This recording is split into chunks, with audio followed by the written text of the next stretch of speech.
My brother demanded that I give him my house because he had a baby. Now he is calling me a bad person and wants to sue for me. My brother announced he was having a baby on the same day I closed on my house. I didn't say anything about the timing. I congratulated him and kept the keys in my pocket. I remember thinking it was funny how nobody asked me how the inspection went, even though they all knew. They were too busy reacting to the ultrasound photo he held up like a trophy.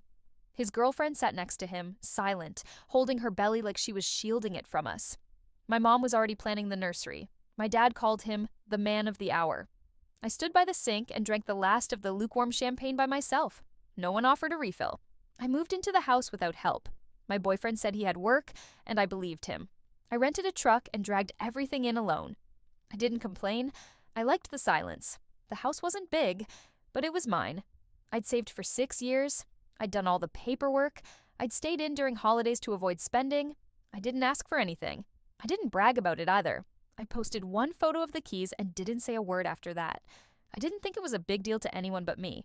2 months later, I got a call from my mom saying she needed to swing by with a few things. She showed up with boxes of baby stuff. Not for me.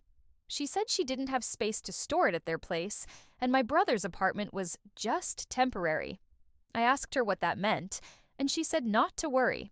I left the boxes in the garage and didn't touch them. That same week, my brother started showing up unannounced. He said they liked walking in my neighborhood. Then it was that they needed to use my bathroom. Then it was that his girlfriend needed to lie down because she was feeling faint. I said okay. I kept saying okay. I didn't realize I was training them. The day after the baby shower, which I hosted, they didn't leave. They slept in the guest room without asking. I found out when I heard the crying at 3 a.m. My boyfriend rolled over and groaned. He asked if I was seriously letting them camp out. I didn't answer. He said it was my house, and I should act like it. Then he went back to sleep. I stayed up and fed the baby while my brother and his girlfriend passed out on my couch. I told myself it was temporary. Everyone was tired. It was just one night. They stayed 2 weeks. Then she said the baby slept better here. Then my mom said the fresh air was good for him. Then my brother said they were looking for a place just like this. I still didn't say no.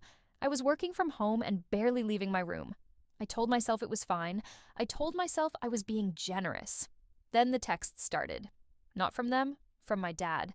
He asked if I'd consider making things easier for the new parents. Then my aunt. Then my cousin. My own boyfriend said I should think about the bigger picture. He said, "It's just a house." But he didn't offer his.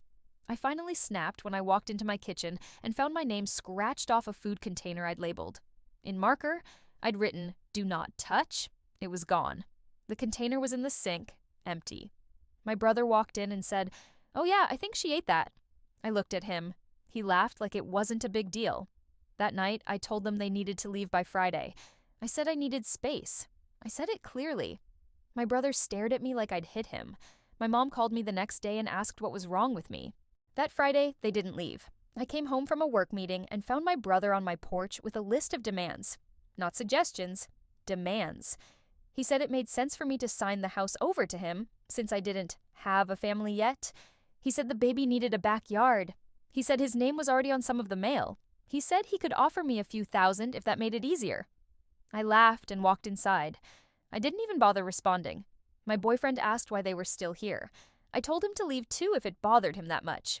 He said nothing and watched TV. The next week, my brother sent me a letter, not even from a lawyer, just from him, with bullet points about why the house was better suited for a family unit. He attached pictures of the baby sitting on my lawn. He used words like stability and nurturing environment.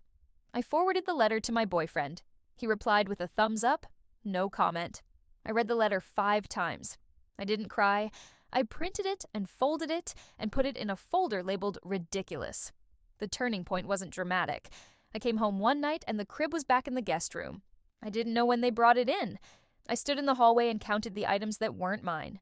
10, the toys, the bottles, the stroller, the swing, the diaper bag, the burp cloths, the bassinet, the baby monitor, the playmat, the framed sonogram photo. All placed like this had always been their space. My name was still on the deed. I checked to be sure.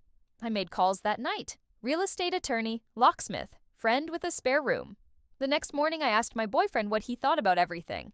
He said it was my decision, but I should try to keep the peace. I told him I'd made my decision.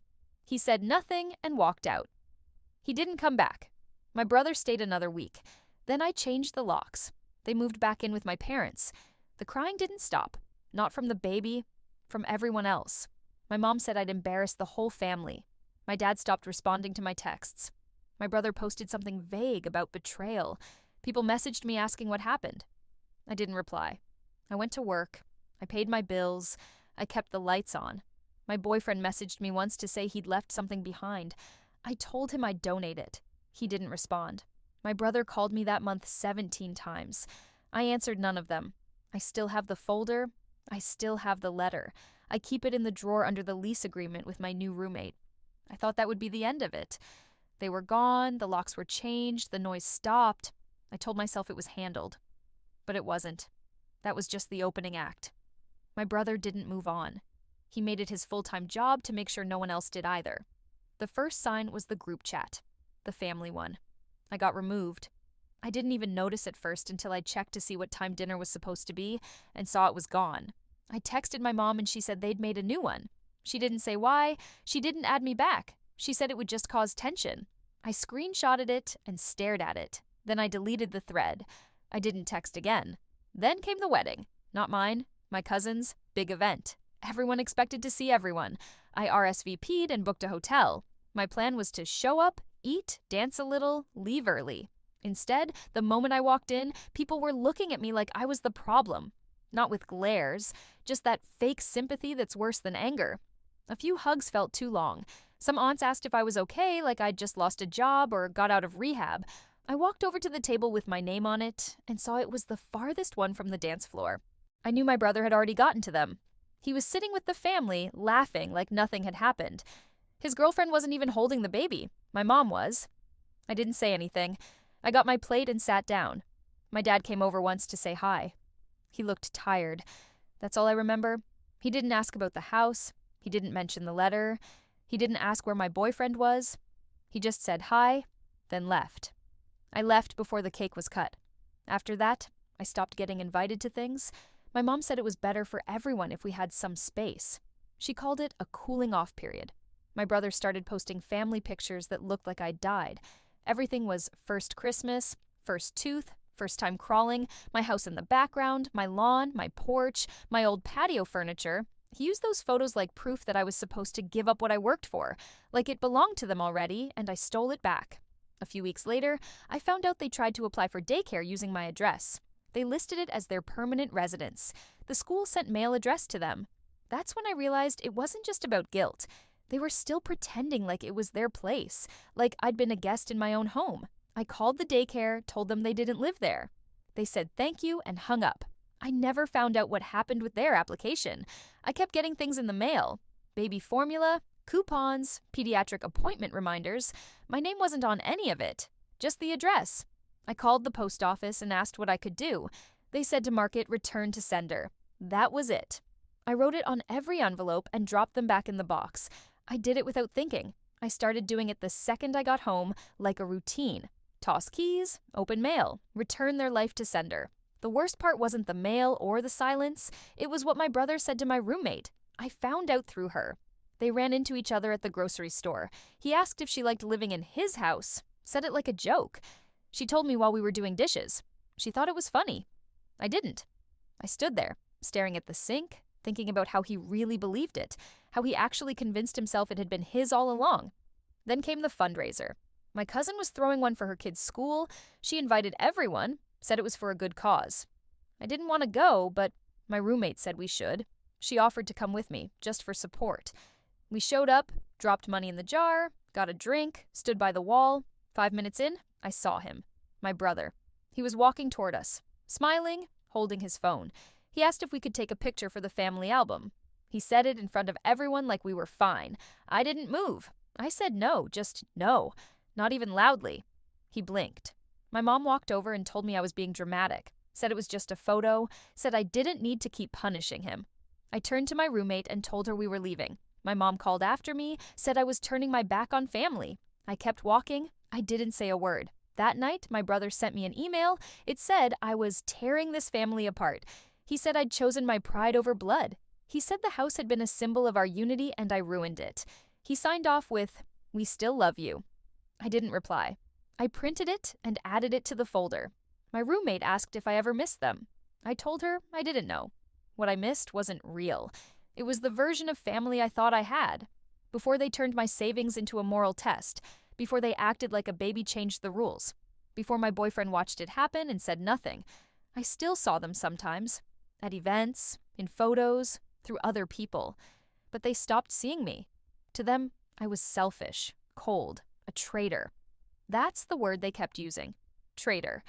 Like I betrayed some agreement I never signed. Like giving up everything I'd worked for was the price of being loved. My dad sent me a birthday card with no note inside, just his name. My mom texted "Happy birthday" and nothing else. My brother didn't say anything at all. The baby started walking. I saw the video in a post someone tagged me in. The caption said, "First steps in our home." I took a screenshot and deleted the app. I went outside and sat on the steps. My steps. I didn't feel victorious. I didn't feel strong. I just felt still. My parents showed up 6 months later like nothing happened. No warning, just a knock. I opened the door and they walked in without asking. My mom looked around like she was checking inventory. My dad stood in the middle of the living room and said it felt smaller than he remembered. They didn't sit down. They didn't ask if it was a good time. They said they were just in the area. I let them talk. They brought a bag of baby clothes, said they thought I might want to keep something since I'd been there since the beginning. I stared at it. It wasn't for me. It was bait. I told them to put it wherever they wanted.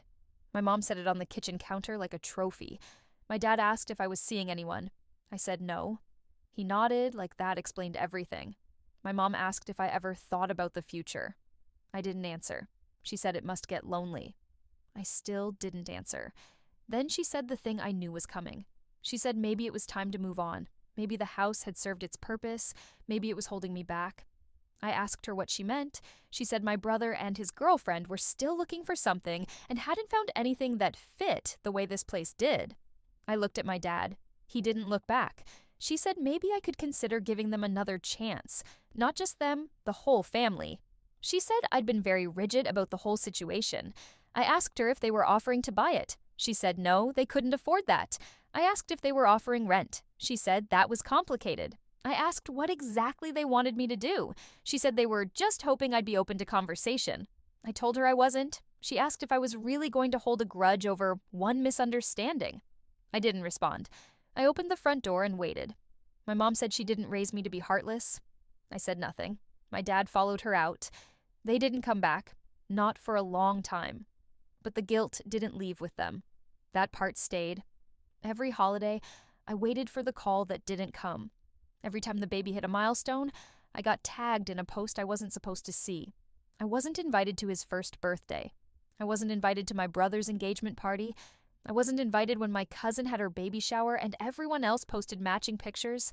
I knew the photo angles by heart, the backyard, the porch, the spot under the window that used to leak when it rained, my house in the background like a ghost. My roommate moved out a year later, got a job across the country. She offered to keep in touch. I said sure, but I didn't mean it. After she left, I walked through the house and counted the rooms, like I needed to prove I still owned them. I opened the junk drawer, still mine. I opened the closet with the old coats, still mine. I opened the folder, still mine. One day I got a letter, not a real one. A printed out email stuffed in an envelope from my brother's fiancée. She said she wanted to start fresh. She said she knew we got off on the wrong foot. She said my brother was stubborn but had a good heart. She said they wanted me to be part of the wedding, not as a bridesmaid, just as a guest, a test run for rebuilding the family. She said they hoped I'd consider giving a toast, since I was his sister, and family means something. I read it 3 times. Then I put it in the folder with the rest. The day of the wedding, I didn't go. I didn't RSVP. I didn't text. I didn't watch anyone's stories. I turned off my phone and went to the hardware store. I bought new locks. Again. I changed the doorknobs again. I threw out the extra keys. I donated the bag of baby clothes to a shelter. I scrubbed the baseboards even though they weren't dirty. I replaced the light bulbs. I took down the photo they left behind and threw it in the bin. A week later, my mom called and said I'd embarrassed them. I let it go to voicemail. She said I'd ruined the mood. She said people asked where I was and she didn't know what to say. She said I should be ashamed, Then she hung up. I blocked her number. I blocked my dad's. I blocked my brother's. I posted a single photo, just the house keys on the counter, no caption. I left the comments open. I didn't respond to a single one. 2 months later, someone knocked on the door again. This time it was a delivery driver. Said he had a package for a name I didn't recognize. I asked who sent it. He said it was from a baby registry. I told him they didn't live here. He said, "Are you sure?" And I said yes. Then I shut the door. I live alone now. Quietly. No drama, no posts, no updates. The family still thinks I'll come around. They still tell people I'm just being difficult. They still talk like I might show up at the next reunion. I won't. I haven't spoken to them in over a year. The last thing my brother said about me was that I betrayed him, that I abandoned my blood, that I chose property over people.